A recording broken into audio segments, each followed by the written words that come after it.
Isaías, capítulo 17. Naquele dia olhará o homem para o seu Criador, e os seus olhos atentarão para o Santo de Israel. Versículo 7. Há duas vertentes no texto de hoje, uma que aponta para o juízo e outra para a redenção. A expressão naquele dia indicava a punição sobre Israel por ter se unido aos assírios contra o reino de Judá. Mas a seguir também se refere a alguns rabiscos, ou seja, um restante que daria as costas à idolatria e tornaria a volver os olhos ao Criador. A profecia contra Damasco e Efraim não se trata apenas de um relato antigo, mas de uma mensagem tão atual quanto o noticiário de amanhã.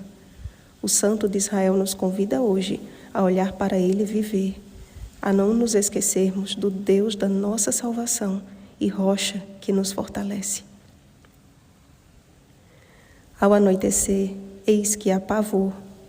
Logo vem a noite trazendo trevas e destruição, e só escaparão para desfrutar da gloriosa manhã da redenção os restantes que permanecerem fiéis, os que guardam os mandamentos de Deus e têm o testemunho de Jesus.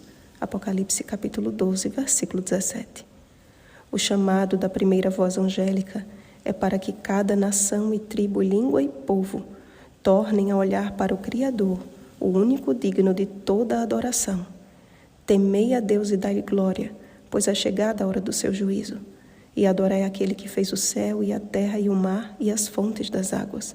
Apocalipse capítulo 14, versículos 6 e 7. As advertências da santa palavra de Deus têm sido negligenciadas e ignoradas em nome de um falso amor.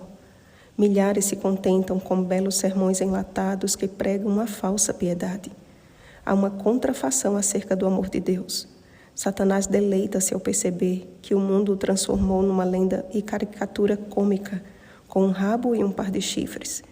E enquanto enche os olhos das multidões com um amplo leque de entretenimentos e de maldades, deleita-se em observar como eles mesmos procuram a própria destruição.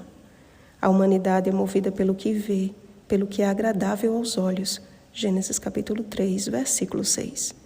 E acaba caindo na mesma ruína que levou Eva a cair.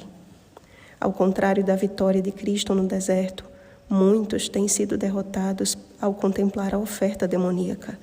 Tudo isto te darei. Mateus capítulo 4, versículo 9. Desviando o olhar do único que tem uma eternidade de riquezas para nos dar, o nosso Criador. Para onde você está olhando? Saiba que por mais tempo que tenha perdido olhando na direção errada, o Senhor lhe convida hoje a olhar na direção certa. Olhai para mim e sede salvos, vós, todos os limites da terra, porque eu sou Deus e não há outro. Isaías capítulo 45, versículo 22. Não perca mais tempo, pois não temos mais tempo a perder. Que como Pedro, você tenha a oportunidade de cair em si e olhar para aquele que tem os olhos fixos em você. Lucas capítulo 22, versículo 61. Logo, o nosso Redentor virá e dará fim a este mundo de pecado. Clamemos pelo Espírito Santo, a fim de sermos capacitados a perseverar até o fim.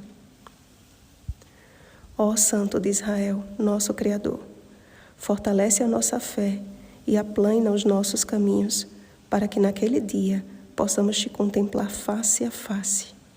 Em nome de Jesus. Amém. Vigiemos e oremos. Uma feliz semana remanescente de Jesus. Oremos pelo batismo do Espírito Santo. Oremos uns pelos outros. Rosana Garcia Barros.